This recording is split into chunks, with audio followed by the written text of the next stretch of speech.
그래서 지금부터 꾸준하게 가정 예배를 통해서 정말 시시콜콜한 얘기도 듣잖아요. 아니면 정말 고민하고 있는 부분들, 영적인 부분들 함께 이야기를 나누면서 하나님을 예배하고 신앙 교육을 하고 관계를 맺어갑니다. 이것이 우리 가정 예배가 우리에게 주는, 특히 우리 아빠들에게 주는 큰 유익이 아닌가 생각이 듭니다. 이것이 되려면 한 가지 전제 조건이 있어요. 바로 우리 자녀들이 아빠의 모습에서 아브라함을 보는 겁니다. 우리 자녀들이 아들을 바쳤던 아브라함의 모습을 내 아빠에게서도 발견해야 돼요. 아빠가 정말로 하나님을 사랑하는구나. 진심으로 예배를 사모하는구나. 아빠에게 하나님과 예배는 가장 소중한 것이기에 가정 예배를 드리자고 하는구나. 그냥 시켜서 하는 것이 아니라 정말 아빠에게 예배는 중요하구나. 이것을 우리 자녀들이 보아야 된다는 것이죠. 그리고 정말 보아야 될 것이 뭐냐면, 아빠가 나보다 하나님을 더 사랑하는구나. 나와 노는 시간보다 하나님을 예배하는 시간을 더 중요하게 생각하는구나. 이것을 아이들이 봐야 됩니다. 아내에게 이런 말 했었어요. 나는 자기보다 하나님께 사랑한다. 뭐 이런 남자가 있어 하고 막 파혼할까요? 아니에요. 안정감을 누리는 거죠. 더 신뢰가 되는 거예요.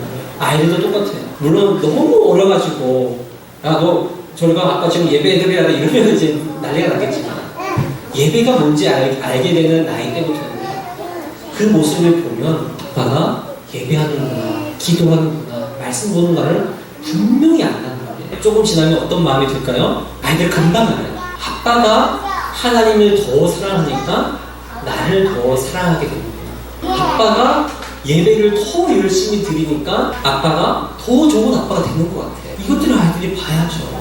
아브라함이 이삭을 드렸을 때 하나님께서 나는 이제야 뇌가 하나님을 경외하는 줄 아노라 라고 말씀하셨습니다. 아이들도 아빠가 하나님을 경외하는 모습을 통해서 하나님을 경외하게 되고 하나님을 사랑하고 예배하는 법을 배우게 된다는 거예요. 아빠가 아브라함처럼 예배하는 모습을 볼 때 아빠들의 영적 권위가 서게 되고 자녀들과의 관계의 문도 열리게 됩니다. 백문불여일견, 백문불여일학, 백문불여일행. 보고 깨닫고 행동하는 것은 정말로 중요하죠. 봐야지 깨닫고 또 깨달아야지 행동하는 것이 사람의 이치라면 실제로 행동을 해봐야지 또다시 다른 것을 보게 되는 것이 사람이라는 존재인 것 같습니다.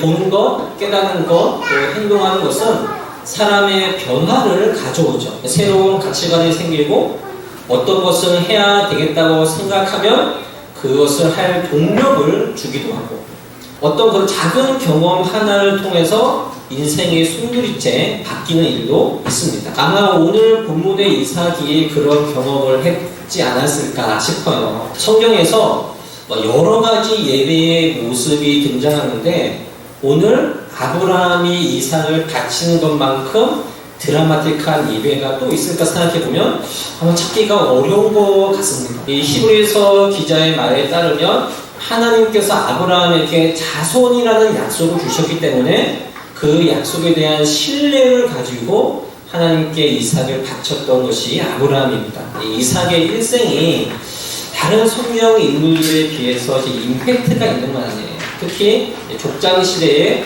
아브라함, 이삭, 야곱을 보면 믿음의 조상의 여정을 가고 있는 아브라함이라든가 롤러코스터 인생을 엄청나게 타고 있는 야곱에 비하면 이삭은 그냥 저냥 하다가 끝난 것 같은 생각이 들 때가 있습니다. 성경에 보면 정말 중요한 단어 중에 하나가 아브라함과 이삭과 야곱의 하나님이잖아요. 이 말은 이 언약의 계보, 약속의 계보가 이 아브라함, 이삭, 야곱을 통해서 이어진다는 거거든요. 그런데 이삭이 차지하는 비중을 보면 그 비중이 크지 않다고 느낄 수가 있는 것 같아요. 근데 성경을 사건 중심으로 보면 그렇게 보일 수 있어요. 임팩트가 없으니까. 그런데 성경을 어느 관점으로 보느냐에 따라서 이 성경은 전혀 다른 방향으로 흐를 수 있거든요. 성경을 보는 관점들이 가장 크게 세 가지가 있거든요. 하나님 나라 관점으로 보는 것, 언약의 관점으로 보는 것, 성전의 관점으로 보는 것. 이 중에서 이제 언약의 관점으로 본다면 사실 이삭은 너무나도 중요한 역할을 하고 있어요. 하나님께서 아브라함에게 약속을 하시면서 아브라함을 부르셨는데 아브라함이 하신 약속들을 보면 조금 막연해요. 이게 무슨 말씀인지는 알겠는데 약간 뜬구름 잡는 소리인가? 이런 느낌이 들거든요. 근데 그 약속이 이삭으로 넘어오면서 더욱더 구체화되고 명료화됩니다. 그리고 야곱에 이르러서 그게 확실하게 손에 잡히게 되거든요. 그러니까 그 관점으로 보면 이삭은 너무나도 중요한 역할을 하고 있거든요. 이삭을 봐도 참 대단하죠. 처음에는 아빠 우리 어디 가요? 뭐 재물 왜 없어요? 이런 질문을 한단 말이에요. 근데 나중에는 그런 질문들이 사라집니다. 아빠가 나를 죽이려나 보다, 나를 제물로 바치려나 보다. 알겠습니다. 가만히 누워있는 그런 모습과 비슷하거든요. 오늘 주일 설교에서도 여러 들으셨겠지만 어찌 보면 이삭에게 오늘 사건은 너무나도 큰 트라우마가 될 수 있었습니다. 이 일 때문에 나는 예배를 다시 안 드려. 근데 오히려 이삭은 예배의 사람으로 거듭납니다. 부정의 트라우마가 아니라 오히려 긍정의 트라우마가 된 것이 오늘 예배의 사건입니다. 왜 그런가? 바로 이삭이 아버지 아브라함의 예배하는 모습을 보았기 때문입니다. 아브라함은 가는 곳마다 제단을 쌓으면서 예배를 드렸기 때문에 이삭도 어릴 때부터 그 예배드린 모습을 봐왔겠죠. 오늘도 예배 드리나 보다. 이렇게 들어갈 수도 있어요. 그런데 오늘 사건을 계기로 이삭이 예배란 이런 것이구나 라는 것을 명확하게 깨닫습니다. 평생 잊지 못할 가정 예배를 온몸으로 보고 깨닫고 경험했던 것이죠. 현재 나와 아버지의 관계가 이 정도면 좋다고 생각하는 분이 계실지 모르겠어요. 아버지와 관계가 잘 되는 편이고 좀 깊이 있는 생각과 마음을 나누는 편이고 이렇게 생각하실 분이 과연 여기 몇 분이나 계실까 생각이 들어요. 제가 두 아들을 키우면서 가장 두려워하는 것이 있습니다. 아들이 둘이다 보니까 공부하는 것, 취업하고 결혼하고 이런 것들 많이 걱정이 될 수 있겠죠. 그런 것들은 뭐 어떻게 되겠지. 제가 어떻게 할 수 있는 부분이 아니니까요. 제일 걱정되는 것은 아이들과의 관계. 애들이 컸을 때 내가 과연 이 아이들과 진솔한 대화들 깊이 있는 인생의 이야기들, 그 마음들을 나눌 수 있을까 생각해보면 너무 두려운 거예요. 간절하게 소망하는 만큼 두려움도 더 커져갑니다. 그러니까 저는 그래도 아이들에게 이 정도면 참 좋은 아빠지 아닐까 생각은 하고 있지만 두려움은 이게 가시지가 않는 그 이유를 제가 쫓아쫓아 찾아가 보니까 우리 세대의 남자들은 아빠와의 친밀한 관계를 맺어본 경험이 많지 않아요. 별로 없습니다. 아버지와 자녀의 관계는 다른 관계들과는 참 이상하게 다른 것 같아요. 교회에서든지 회사에서든지 어디서든지 관계도 잘하는 편이고 마음도 잘 나누는 편이고 진솔한 편인데 이상하게 아빠와는 그게 안 돼요. 아버지가 똑같을 거예요. 난 다른 사람들하고 다 되는데 우리 애들하고는 이게 잘 안 돼. 똑같이 생각하실 것 같아요. 할머니나 우리 부모님에 대해서 구체적인 이야기를 들어본 적이 없어서 저도 잘은 몰라요. 저희 친할아버지는 저희 아버지가 상당히 어리실 때 돌아가신 것으로 알고 있어요. 아버지가 할아버지를 기억할까? 이런 생각이 들 정도로 어려워요. 제 기억에 남아있는 할아버지가 계세요. 재혼 새 할아버지셨는데 아마 좀 한참 뒤늦게 재혼을 하셨던 것 같아요. 할머니가 이제 서울에 계시니까 종종 명절 때라든가 방학 때 한 번씩 올라가면 새 할아버지가 저를 따뜻하게 맞아준 기억이 한 번도 없습니다. 여러분 기억하시죠? 예전에 이제 텔레비를 돌려서 했잖아요. 대나무 같은 거 길게 해가지고 이렇게 꼬챙이 만들어가지고 이렇게 앉아 저렇게 등이 들려서 기억하실지 모르겠어요. 이렇게 돌리시는 모습만 기억납니다. 이 말뜻은 저의 아버지가 아버지와 관계를 맺은 경험이 없다는 거예요. 아버지와의 관계를 맺은 적이 없는 아버지 밑에서 저는 자란 겁니다. 저는 아버지에 대한 좋은 기억들이 꽤 많이 남아있어요. 자는 척 하고 있으면 이제 아버지가 이렇게 형과 저를 들어가지고 저희 방에 이제 내려주고 발 위에 이제 발 얹고서 이제 아장아장도 해보고 이제 여행도 갔던 적도 있었고 또 뭐지 자전거도 이제 앞뒤로 타고 다닌 적도 있었고 엄마는 이제 짜파게티 먹다고 그러는데 아버지는 아니야 괜찮아 짜장면 먹고 저희 때는 이게 잘 컸으니까 짜장면 비쌌잖아요. 섬에서 살다가 시내로 나왔지만 여전히 섬 사역을 하시던 때였거든요. 그러니까 너무 힘들 때였으니까 그 아버지는 기어코 짜장면 가게로 가시고 어머니는 이제 드시고 그랬던 기억이 남아있어요. 중고등학교 때도 이제 아버지랑 탁구도 좀 자주 치기도 했었고요. 그랬는데 사춘기가 되고 또 이제 어른 성년이 되고 나서부터 언젠가부터 그것이 멈추더라고요. 정확한 기억은 없어요. 사건이 없어요. 그냥 어느 순간 그 관계가 멈췄어요. 추억을 많이 남겨주신 거는 너무나도 감사하거든요. 왜냐하면 어쨌거나 저에게 남아있는 아버지의 상, 또 부모의 상은 부정의 에너지가 아니라 긍정의 에너지니까. 부정의 에너지라 하면 나는 부모님처럼 아버지처럼 이렇게 하지 않을 거야. 이렇게 해가지고 에너지를 다 쏘는 게 아니라 나도 이렇게 해야지? 너무 좋아 이런 긍정의 에너지. 그게 제 안에 있는 거예요. 제가 살아온 어떤 궁극적인 힘이지 않는가 싶을 정도로 그런 게 남아있단 말이에요. 그런데 아버지도 아버지와의 경험이 없다 보니까 더 이상의 뭔가가 없을 때 아버지도 어떻게 해야 되는지를 모르는 거예요. 저도 이제 그걸 경험했으니까 우리 아이들 이제 8살, 5살이잖아요. 뭘 해도 즐겁고 재밌고 다 좋은데 이 아이들을 보면서도 어떡하지? 나는 이 아이들과 관계를 잘할 수 있을까? 첫째 애가 뱃속에 있을 때부터 저는 그 걱정을 하면서 살아왔습니다.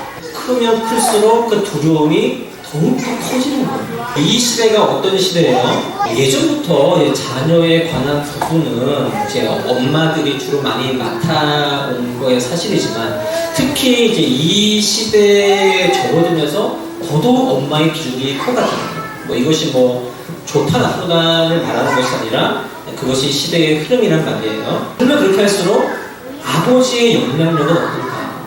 가면 갈수록 줄어들죠. 예전에 롤러코스터 보면 나는 애미다라는 코너가 있었거든요. 가족이 6명 있는데 엄마, 그 다음 큰 누나, 그 다음 첫째 아들, 그 다음 둘째 딸, 그 다음 키우는 강아지, 그 다음 아빠 설명을 이렇게 했거든요. 그걸 보면서 우리가 그게 웃었단 말이에요. 재밌게. 근데 지금은 그게 심각하게 다가오는 이 영향력이라는 것은 결국 관계에서부터 오는 것인데 가정 안에서 아버지의 영향력 이 관계가 계속 바뀌다 보니까 영향력도 줄어들 수밖에 없는 시대를 살고 있는 것 같습니다. 이 이야기의 흐름을 어떤 영적인 곳으로 가져오면 가면 갈수록 아버지의 어떤 영적인 영향력이 계속 없어지는 거예요. 남자분들이 착각하지 말아야 될 것이 내가 교회에서 열심히 헌신하고 섬기고 봉사하면 되겠지. 절대 아니에요. 절대 아닙니다. 물론 이제 아빠가 열심히 섬기는 모습을 보면서 아이들도 본이 되고 도전을 받을 수 있겠지만 그렇다고 해서 자녀들도 아빠처럼 된다는 보장 있을까요? 절대 없습니다. 부장님, 부감님, 우리 교사분들, 팀장 다 계시잖아요. 교회에서 내가 정말 열심히 섬기는 만큼 영적인 영향력 정말 이렇게 노력하는 만큼 가정에서도 내가 그런 영향력을 가지고 살아가는가 생각해보세요. 그것만 단순히 비교해봐도 답이 나오잖아요. 가정에서 열심히 하는 만큼 교회에서 하는 게 정상이에요. 근데 교회에서 열심히 하고 집에 와서는 하지 않는 게 우리 남자들이란 말입니다. 이건 부정할 수 없는 사실이에요. 저도 그래요.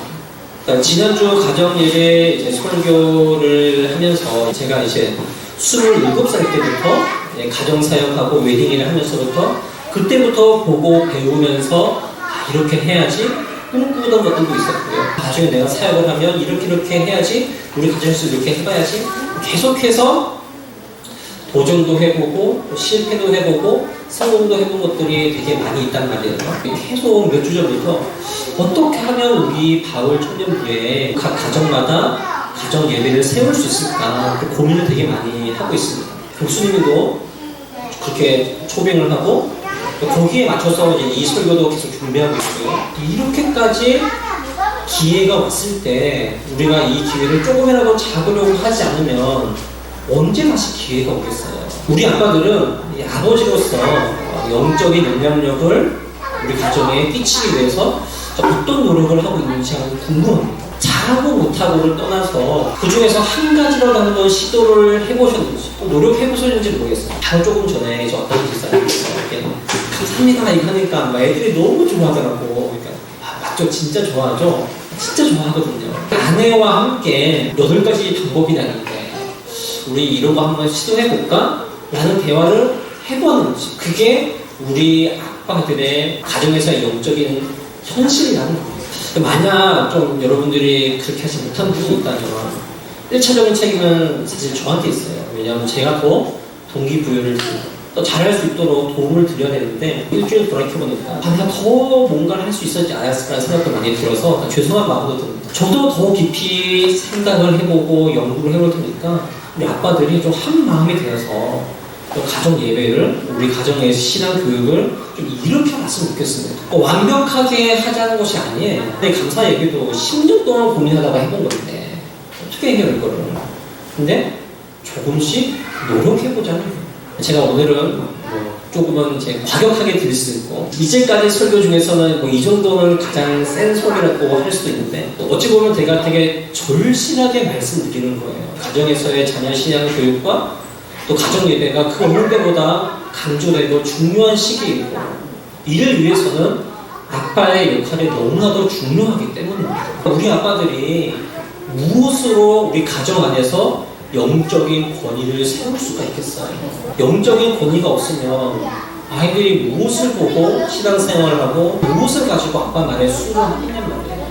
여러 가지 방법이 있을 수 있겠지만 1차적으로는 우리가 가정 예배를 통해서 주시는 유익도 있고 또 그걸 통해서 우리 아빠들에게 영적인 권위를 세워주시는 거예요. 아침에 한 8시 20분에서 25분 사이에 저희 첫째를 학교에 등교시켜주고 출근을 하거든요. 첫째가 등교하는 시간 몇 분 안 걸리잖아요. 오중에서 성산 초등학교까지 걸어서 2, 3분이면 가잖아요. 3, 4월달 데려다 줄 때나 지금 데려다 줄 때에 큰 차이점이 있습니다. 예전에는 집 엘리베이터 문을 나오자마자 첫째가 먼저 제 손을 잡고 가요. 근데 요즘은 잡을까요? 안 잡을까요?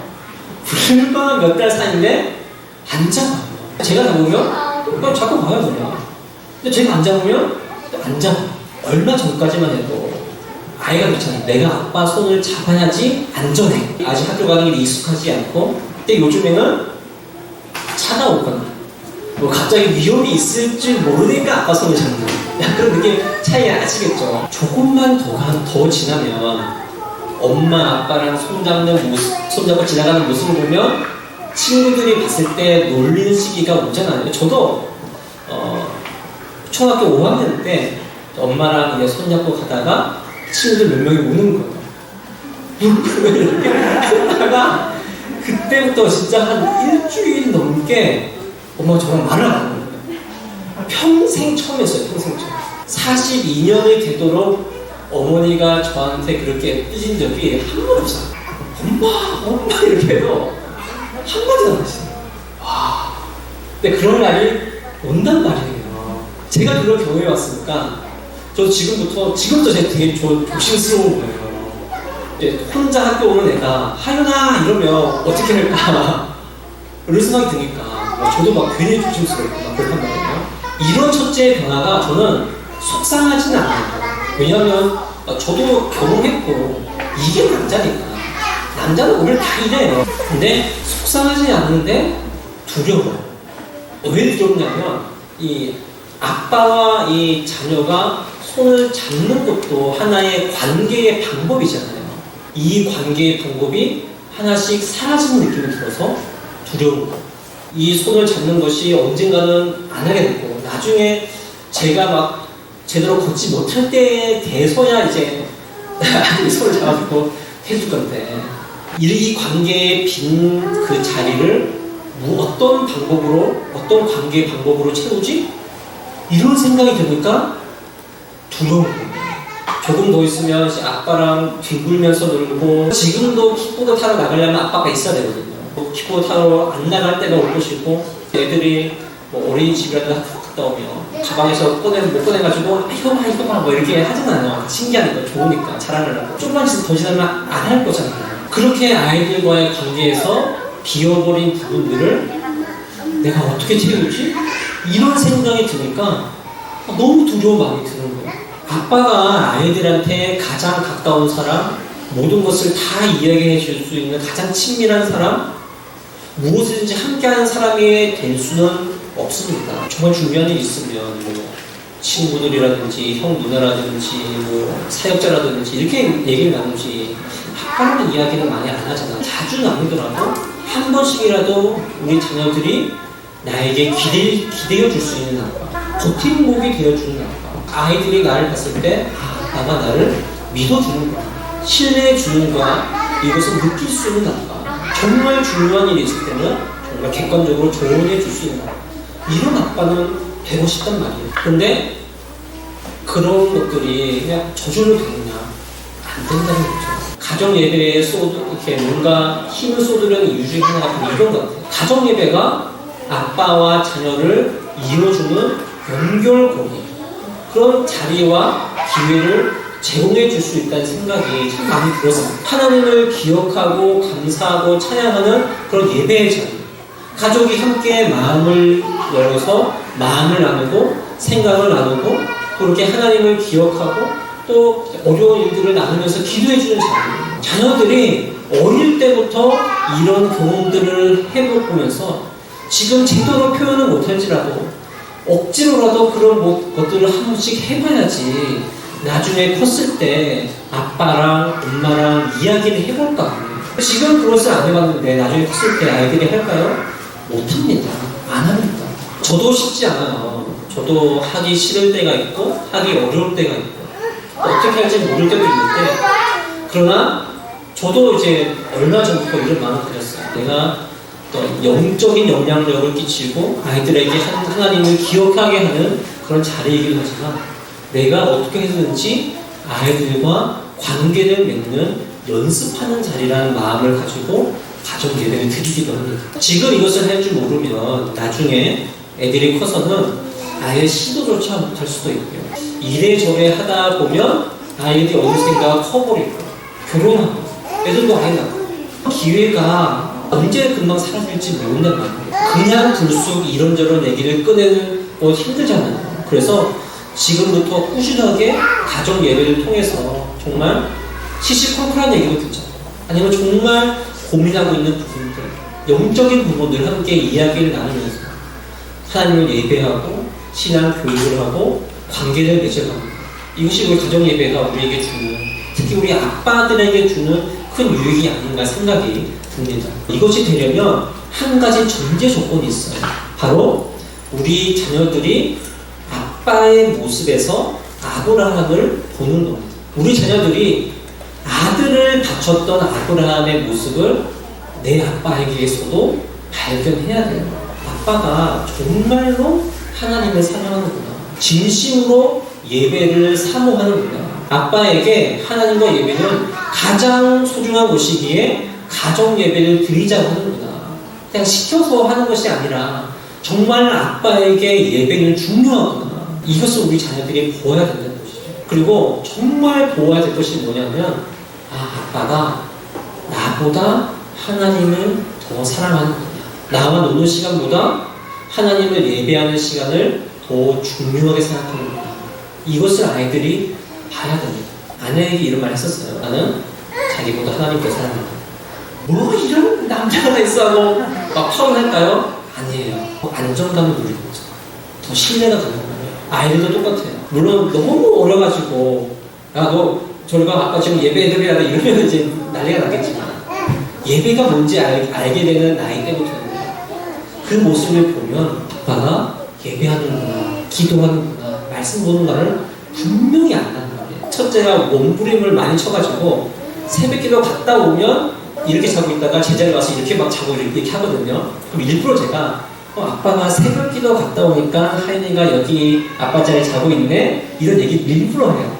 아빠가 새벽기도 갔다 왔구나라는 걸 알도록 이렇게 아이들이 아빠가 어떻게 신앙생활 하는지를 보아야 합니다. 그냥 왔다 갔다 하는 모습이 아니라 정말 존심으로 하나님을 사랑하고 예배하는 모습을 봐야지 아이들이 따라오지. 아니면 여러분 금방 가정예배 원점으로 돌아갑니다. 조금 지나면 어떤 마음이 들까요? 아이들 금방 알아요. 아빠가 하나님을 더 사랑하니까 나를 더 사랑하게 됩니다. 아빠가 예배를 더 열심히 드리니까 아빠가 더 좋은 아빠가 되는 것 같아요. 이것들을 아이들이 봐야죠. 아브라함이 이삭을 드렸을 때 하나님께서 나는 이제야 내가 하나님을 경외하는 줄 아노라 라고 말씀하셨습니다. 아이들도 아빠가 하나님을 경외하는 모습을 통해서 하나님을 경외하게 되고 하나님을 사랑하고 예배하는 법을 배우게 된다는 거예요. 아빠가 아브라함처럼 예배하는 모습을 볼 때 아빠들의 영적 권위가 서게 되고 자녀들과의 관계의 문도 열리게 됩니다. 그러니까 저도 이렇게 확신하면서 말씀드리지만 솔직히 그래도 두려워요. 그래도 자신해요. 이 과정이 쉽지 않다는 것을 사실 우리는 모두 경험했습니다. 우리 원 가정을 통해서 이미 경험했어요. 그러나 우리 자녀들에게는 완벽할 수는 없겠지만 이 아빠와의 영적인 나눔의 친밀함, 엄마 아빠와의 어떤 이런 친밀함을 누리는 게 얼마나 소중한지를 우리 자녀들이 정말 알았으면 좋겠어요. 이제는 우리가 정말 더 아름다운 우리 가정 예배를 통해서 더욱더 마음을 나누고 생각을 나누고 서로 기도해주며 예배하는 가정이 되었으면 좋겠습니다. 아브라함처럼 하나님을 예배하는 우리 아빠들을 통해서 우리 가정이 하나님께서 보시기에 아름다운 믿음의 가정이 되기를 주님의 이름으로 소망합니다.